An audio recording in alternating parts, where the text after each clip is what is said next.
Thank you so much for being here with us on this, the 6th day of July 2022. This morning, we're chatting a bit about the air quality in Trinidad and Tobago. You know, we always see the Sahara dust. We've been seeing these thick layers of it, and we want to know what we can do to help, I guess, reduce that amount of Sahara dust in the air, maybe? I don't know, but I'm going to get the professionals inside because I have no idea what I'm talking about this morning. Let me say good morning and welcome to Dr. Paula Henry and Dr. Hema Babulal, both Earth Nurse Associates at Earth Medic as well. Yes, Earth Medic. All right, Earth Medic. Tell me, first of all, morning, welcome to the show. Thank you. What is Earth Nurse and Earth Medic? Okay, so fine. First of all, I want to say thank you for having us on the Now Morning Show of TTT. This is really and indeed a pleasure to be here. So we want to tell you a little bit about our organization, and you could always read it here. It's Earth Medic, Earth Nurse. Right. And we are an NGO. We have been founded in 2021. Our CEO and founder is Dr. James Hospitalis, who is the immediate past president of CAFA. Right. We are all about making people or humans more healthy, but we also focus on the environment, especially as it relates to climate change. Initially, we started out just as a group of doctors and nurses, but we have since broadened our scope to also include environmentalists, of course, civil society, people in business, people in industry, government officials, and we are trying to partner with private and public entities because we understand that this is the way that we will actually find solutions to our problem. And the problems that we're talking about is climate change problems, yes? Well, yeah, climate change, because climate change, we find that air pollution and heat would be drivers of climate change. All right. Dr. Babulal, I understand that you're the medical doctor, scientific doctor. That's that's right. the difference between the two of you. But of course, it's two sides of the same coin, because either way, air quality affects your health, as well as it's something to be studied as well, right? A healthy environment leads to a healthy person and a healthy life. A healthy environment leads to a healthy person and a healthy life. I like that. What affects the quality of the air in Trinidad and Tobago? So air quality itself is a concept. It's measured by the amount of pollutants in the air. And the pollutants themselves, they can be from natural sources or from man-made sources. We call that anthropogenic sources. Right. The natural sources include things like volcanoes, like Mount Soufriere erupting and sent ashes over the whole Caribbean, and things like Sahara dust. Ruminants, or goats and cows and sheep, flatulence from them, they emit methane. Okay. Because that's part of their natural digestive process. Yeah. So then pollutants. But is that contaminating the air, or is that just adding? Because I mean, in my head, it's like they are. God put them there. So if that's coming out to them, it's supposed to, right? Right, it's supposed to.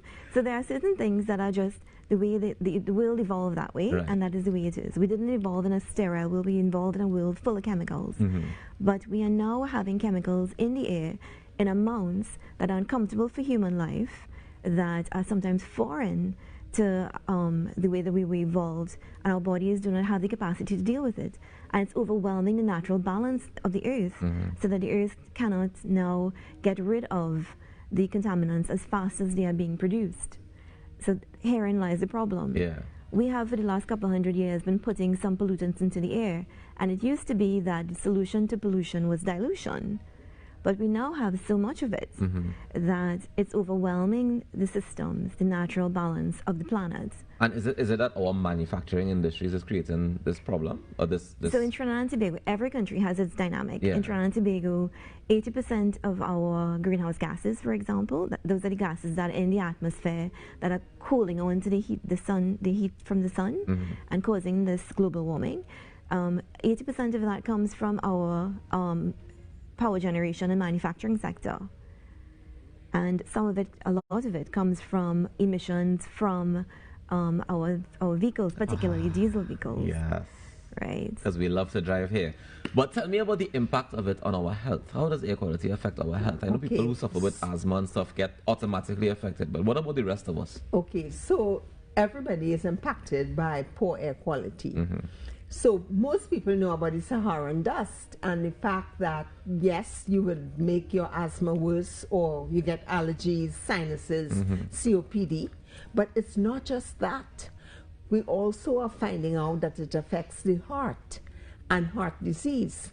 And when the particulate matter goes up, like Dr. Babalal just told you, because we had been checking PM close in people's home, close to roadways, and a big diesel truck will pass, the machine just goes up. And that affects people with heart, because they can get immediate heart attacks and strokes.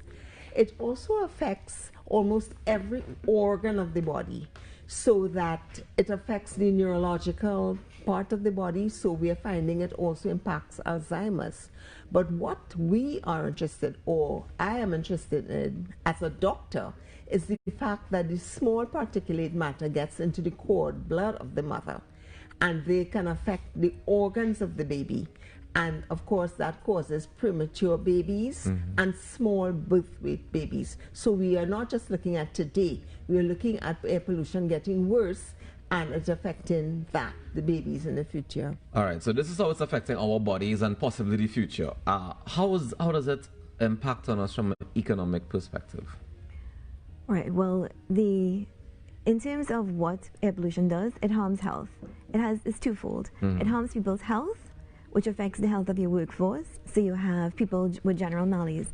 Air pollution at very low levels, particulate material. And here size matters, right? If particulates are very small, like a PM 2.5, it gets deeper in your lungs, it stays there longer, and the physical presence of those particulates will affect your gas exchange in your lungs, affect how it functions. But the chemical makeup of those particulates, what chemicals and the gases that you inhale when you inhale pollutants, that has an impact as well.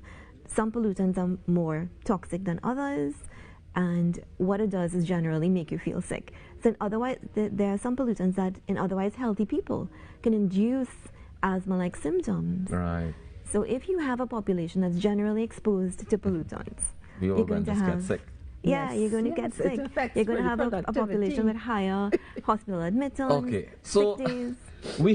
GDP actually falls. There's so much things that just happen. It's like dominoes, right? How are we going to begin to fix this problem? What can we do in our personal capacity? Because I feel as though I have no control over Sahara dust. I have no control over the amount of diesel vehicles on the road, right? What can I do in my personal life? What can we do individually to help the situation? Okay, so first of all, you need to understand that you and me and all of us, we are contributing to climate change, and we are contributing to air pollution. So every time you use electricity, every time you use appliances, every time you put on your air condition, you are actually putting carbon and carbon dioxide into the atmosphere, and because that attracts heat, right, we would get air pollution. So this is what is happening.